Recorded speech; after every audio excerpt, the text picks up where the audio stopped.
and welcome to Millennium News Hour. I am Tanziba Nawreen. In today's bulletin, we will present top and trending news from across the nation and the world. Let's begin with the headlines of the day.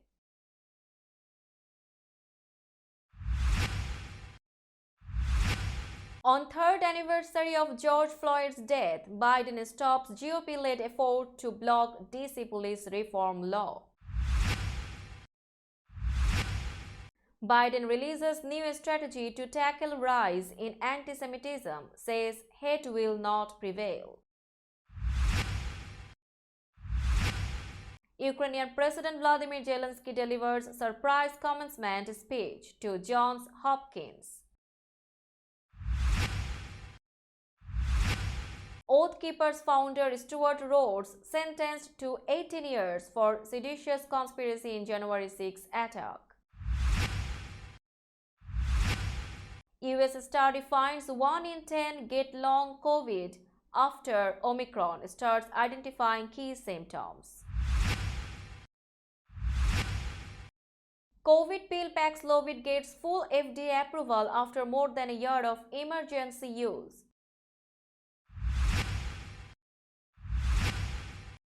Two North Carolina state legislatures lose leadership roles following remarks.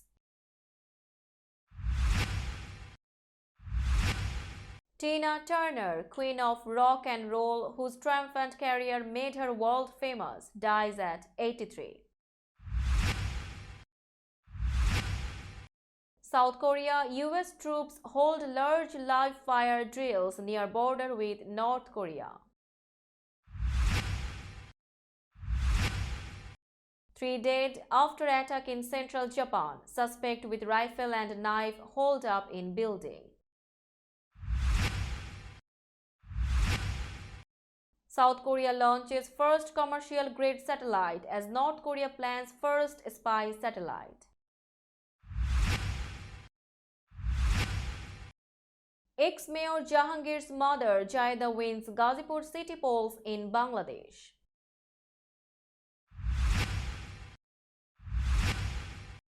Pakistani journalist, supporter of former Prime Minister Imran Khan, goes missing, second in 2 weeks.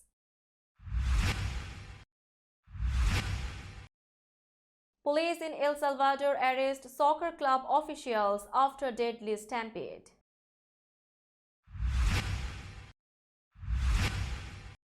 And US advances to semifinals at Ice Hockey Worlds, Germany stuns Switzerland. You were listening to headlines, now news in detail. President Joe Biden on Thursday, the third anniversary of George Floyd's murder, vetoed an effort led by congressional Republicans to overturn a new District of Columbia law on improving police accountability. The law was part of a push to reform policing nationwide and passed in the wake of the police killing of Floyd in 2020 in Minneapolis. Biden has said he supported many parts of the law, including the banning of chokeholds, limiting use of deadly force, improving access to body cameras, and requiring training for officers to de-escalate tense situations. The president has repeatedly said we have an obligation to make sure that all people, all Americans are safe and that public safety depends on public trust, White House Press Secretary Karine Jean-Pierre said. She also highlighted how the new law was in line with efforts made by the federal government through executive order last year. The veto comes as Democrats in Congress have twice this year joined with Republicans to try to block a crime and policing law in the district, the first effort Biden supported, overturning changes to the district's criminal code. President Joe Biden on Thursday announced what he said is the most ambitious and comprehensive undertaking by the US government to fight hate, bias, and violence against Jews, outlining more than 100 steps the administration and its partners can take to combat an alarming rise in anti-Semitism.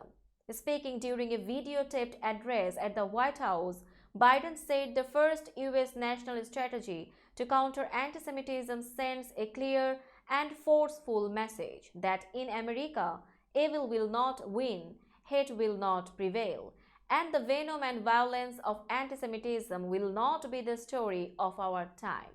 Months in the making, the strategy has four basic goals: increasing awareness and understanding of anti-Semitism, including its threat to America, and broadening appreciation of Jewish American heritage, improving safety and security for Jewish communities, reversing the normalization of anti-Semitism and countering anti-Semitic discrimination, and building cross-community solidarity and collective action to counter hate. Jewish organizations largely applauded the administration's effort.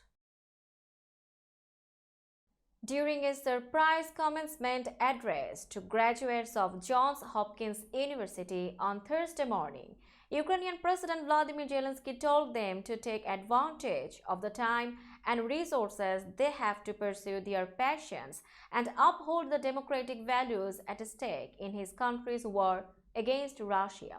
He spoke via live stream from Ukraine, where the ongoing conflict has impacted the futures of countless young Ukrainians, robbing them of opportunities and loved ones, Zelensky said. He told Hopkins graduates to make the most of every moment. Time is the most valuable resource on the planet, he said. Some people realize this sooner, and these are the lucky ones. Others realize it too late, when they lose someone or something. He also thanked US leaders for their support since the Russian invasion, including significant investments in humanitarian and military aid. During his remarks Thursday, Zelensky described a recent visit with Ukrainian troops on the front lines, saying many have dreams and aspirations similar to those of the American graduating students. The difference is young Ukrainians are forced to endure the collective tragedy of war before chasing their dreams, he said. Oath Keepers extremist group founder Stuart Rhodes was sentenced on Thursday to 18 years in prison for orchestrating a weeks-long plot that culminated in his followers attacking the US Capitol in a bid to keep President Joe Biden out of the White House after winning the 2020 election. Rhodes, who is 58 years old, is the first person charged in the January 6, 2021 attack to be sentenced for seditious conspiracy, and his sentence is the longest handed down so far in the hundreds of Capitol riot cases. It's another milestone for the Justice Department's sprawling January 6 investigation, which has led to seditious conspiracy convictions against the top leaders of two far-right extremist groups authorities say came to Washington prepared to fight to keep President Donald Trump in power at all costs. In a first foreign insurrection case, the judge agreed to apply enhancement penalties for terrorism. That decision could foreshadow lengthy sentences down the road for other far-right extremists, including former Proud Boys leader Enrique Tarrio, who have also been convicted of the rarely used charge. About 10% of people appear to suffer long COVID after an Omicron infection, a lower estimate than earlier in the pandemic, according to a study of nearly 10,000 Americans that aims to help unravel the mysterious condition. Early findings from the National Institutes of Health's study highlight a dozen symptoms that most distinguish long COVID, the catch-all term for the sometimes debilitating health problems that can last for months or years after even a mild case of COVID-19. Millions worldwide have had long COVID, with dozens of widely varying symptoms including fatigue and brain fog. Scientists still don't know what causes it, why it only strikes some people, how to treat it, or even how to best diagnose it. Better defining the condition is key for research to get those answers. The new research published Thursday in the Journal of the American Medical Association includes more than 8,600 adults who had COVID-19 at different points in the pandemic, comparing them to another 1,100 who hadn't been infected. By some estimates, roughly 1 in 3 of COVID-19 patients have experienced long COVID. That's similar to NIH study participants who reported getting sick before the Omicron variant began spreading in the US in December 2021. That's also when the study opened, and researchers noted that people who already had long COVID symptoms might have been more likely to enroll. Pfizer received full approval on Thursday for its COVID-19 pill Paxlovid. That's been the go-to treatment against the coronavirus. More than 11 million prescriptions for Paxlovid have been dispensed since the Food and Drug Administration allowed emergency use in late 2021. The emergency status was based on early studies and was intended to be temporary pending follow-up research. The FDA granted full approval for adults with COVID-19 who face high risk of severe disease, which can lead to hospitalization or death. That group typically includes older adults and those with common medical conditions like diabetes, asthma, and obesity.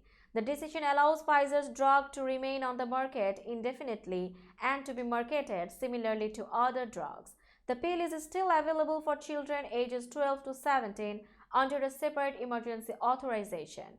The US government has stockpiled millions of doses of Paxlovid and patients will continue to receive it at no charge, the FDA said in a statement. More than 14,000 new COVID-19 cases were reported each week last month, although most US cases are no longer reported to health authorities. Two North Carolina State House Republicans have lost their caucus leadership positions after recent comments directed at Democratic colleagues questioning their educational attainment and religion. Representatives Keith Kidwell and Jeff McNeely have resigned as deputy majority whips after the GOP leadership team asked them to step down, House Majority Leader John Bell said in a news release on Thursday. As elected officials, we must serve by example and be accountable for our actions, especially as leaders in the caucus, Bell said. While apologies have been made and accepted, we believe this is an appropriate action and a step forward. Neither McNeely nor Kidwell, both of whom are white, responded immediately Thursday to phone messages left at their legislative offices seeking comment. They remain sitting legislatures. Deputy whips are tasked with helping corral votes on issues important to members of their party. The Democrats who were the subjects of the comments are both black. Tina Turner, the unstoppable singer and stage performer who teamed with husband Ike Turner for a dynamic run of hit records and live shows in the 1960s and 70s, and survived her horrifying marriage to triumph in middle age with the chart-topping What's Love Got to Do With It, has died at 83. Turner died Wednesday after a long illness in her home in Kusnacht near Zurich, according to her manager. She became a Swiss citizen a decade ago. Few stars traveled so far. She was born Anna Mae Bullock in a segregated Tennessee hospital and spent her later years on a 260,000 square foot estate on Lake Zurich and overcame so much. Physically battered, emotionally devastated, and financially ruined by her 20-year relationship with Ike Turner, she became a superstar on her own in her 40s, at a time when most of her peers were on their way down, and remained a top concert draw for years after, with admirers ranging from Mick Jagger to Beyoncé to Mariah Carey. The Queen of Rock and Roll was one of the world's most popular entertainers, known for a core of pop, rock, and rhythm and blues favorites. Proud Mary, Nutbush City Limits, River Deep, Mountain High, and the hits she had in the 80s, among them What's Love Got to Do With It, We Don't Need Another Hero, and a cover of Al Green's Let's Stay Together. Now it's time for global updates.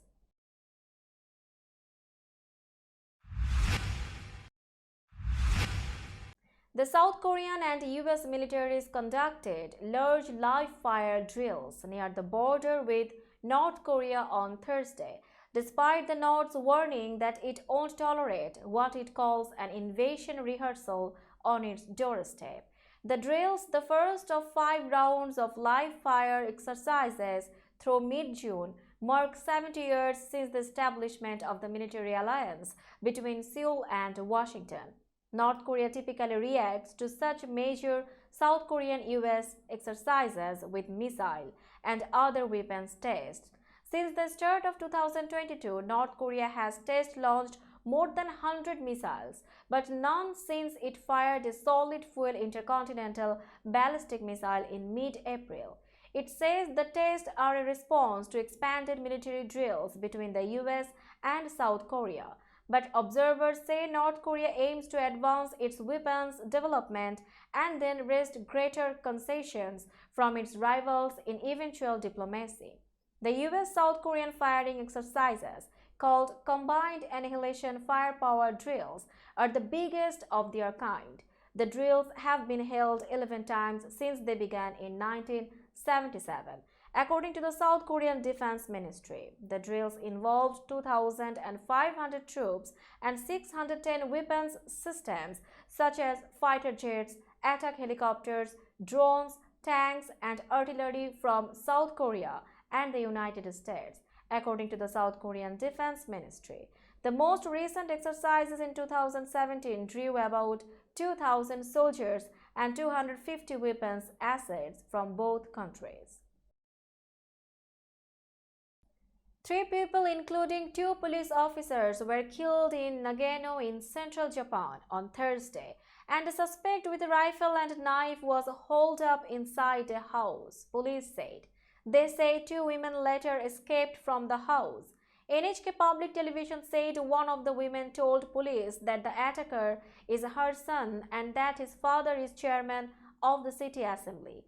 Police did not comment on the report. A witness earlier told NHK that a woman fell while being chased by the suspect, who then stabbed her with a knife and shot at 2 police officers as they arrived at the scene in a patrol car in Nakano City in Nagano Prefecture. The witness said he asked the suspect why he attacked her, and he replied that he wanted to kill her, NHK said. The 3 victims were taken to a nearby hospital where they were later pronounced dead, police said. A 4th person who was injured could not be rescued because he was near the suspect, Kyodo News Agency reported. Video on NHK showed police wearing bulletproof vests and carrying shields with an ambulance nearby. The area is in a quiet farming neighborhood. Police described the suspect as a man wearing a camouflage outfit, a hat, a mask and sunglasses, Kyodo News said. Police said the area within a 300-meter radius of the site as no-go zone, and city officials urged people in the neighborhood to stay home. No other details, including about the suspect and the motive, were immediately known. South Korea successfully launched a commercial-grade satellite for the first time Thursday as part of its growing space development program, as rival North Korea is pushing to place its first military spy satellite into orbit. The 2 Koreas, technically in a state of war, have no military reconnaissance satellites of their own, and both are eager to possess them. The South Korean launch Thursday will likely assist its efforts to develop a space-based surveillance system.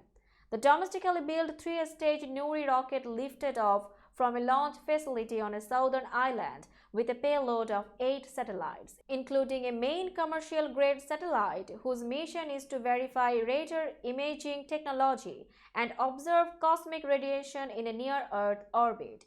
Science Minister Lee Jong-ho later told a televised news conference that the launch was successful, saying it proved the rocket's reliability and South Korea's potential to operate various satellites and explore space. Jayeda Khatun, the mother of expelled ruling party leader Jahangir Alam, has won the Gazipur mayoral race of Bangladesh with a slim margin of 16,203 votes.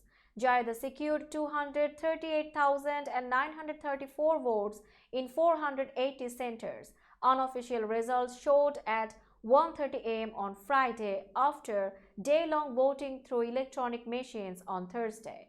Her nearest rival, the Awami League's Ajmadullah Khan, got 220,737 votes. Sarkar Shahnur Islam Rani, a BNP supporter who joined the race despite the party's decision to avoid elections under the Awami League government, bagged 23,265 votes. Both sides were cheering their leaders, but with Jayada maintaining her lead, the celebrations were more enthusiastic among her supporters. A prominent Pakistani television journalist known for his public support of former Prime Minister Imran Khan has gone missing, the police, his family, and his employer said. Sami Ibrahim's disappearance was first announced in a police tweet late Wednesday, hours after he went missing. His family and the Karachi-based independent Bol Television, where Ibrahim works, claimed on Thursday that he had been abducted. Ibrahim has long publicly opposed the government of Khan's successor, Premier Shahbaz Sharif. Khan, a former cricket star turned Islamist politician, was in office in 2018 to 2022 and was ousted in a no-confidence vote in the parliament last year.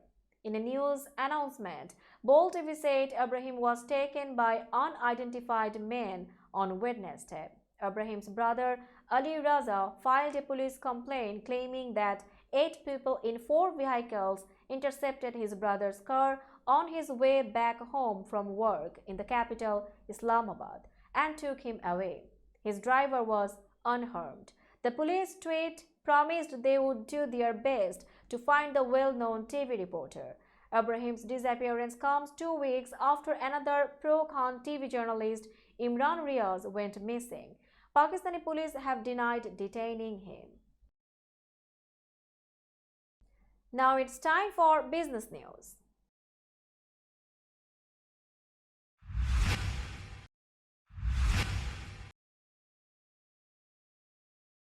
Today's New York stock close price is 14,975.97. The NYSE composite is decreased by 46.92 points or 0.31%.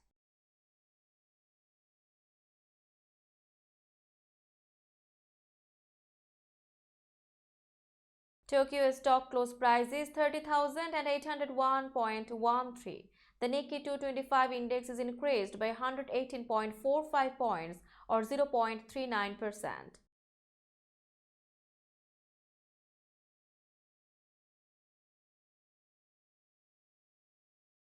Shanghai stock close price is 3,201.26. The Shanghai index is decreased by 3.49 points or 0.11%.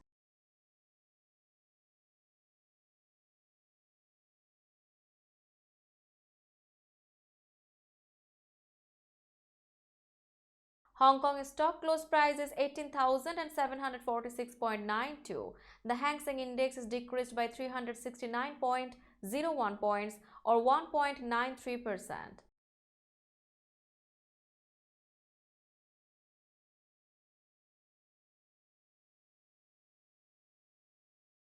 Bombay stock close price is 61,872.62. The Sensex index is increased by 98.84 points or 0.16%. Let's have a look on today's sports stories.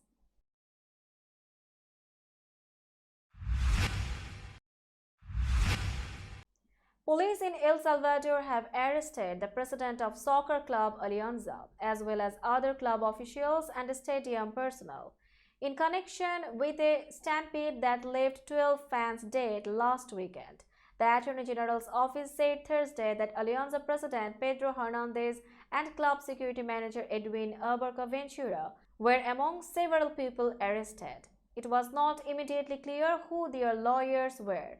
They were expected to make their initial court appearances in the coming days and could face charges of manslaughter, causing injury and public havoc.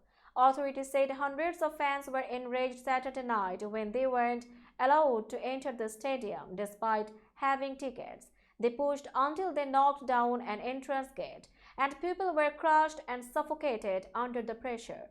Prosecutors believe organizers of the game illegally sold more tickets than they should have. National Civil Police Chief Mauricio Arias Chicas said they were also investigating the club's organized fan groups. The United States beat the Czech Republic 3-0 to advance to the semi-finals of the Ice Hockey World Championship on Thursday. The Americans have been cruising through the tournament and earned their 8th straight victory. Matt Coronato scored on a shot from the left circle that deflected off the skate of a Czech defenseman and into the net in the opening period, in which the Czechs managed just 2 shots on goal. Nick Perbix doubled the advantage midway through the second with a shot into the roof of the net to beat goaltender Karel Vejmelka. Carter Gaudier completed the scoring in the third with his 7th goal at the tournament. Casey D. Smith made 15 saves for the shutout.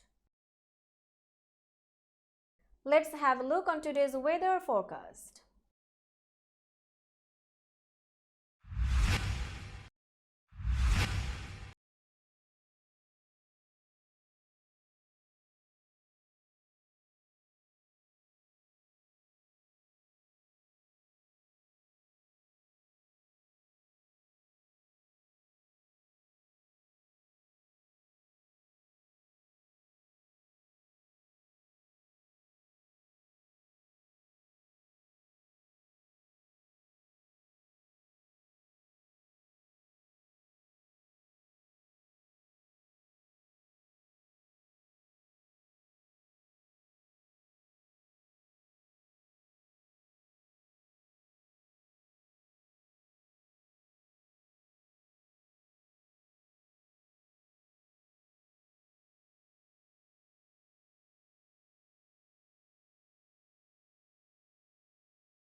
That's all in today's news. Keep watching Millennium News 24 for latest update. Millennium TV USA and Millennium News 24 network is transmitted and available to be watched free for all LED TVs such as Sony, Samsung, LG, Roku TV, Amazon TV and Apple TV. And also in all European countries and Australia, available with the Sky Network, Worldwide Jadu TV, Radiant IPTV, Worldwide Jago BD Network and Horizon Satellite globally. Stay connected with us for all types of informative and entertainment program. Thank you.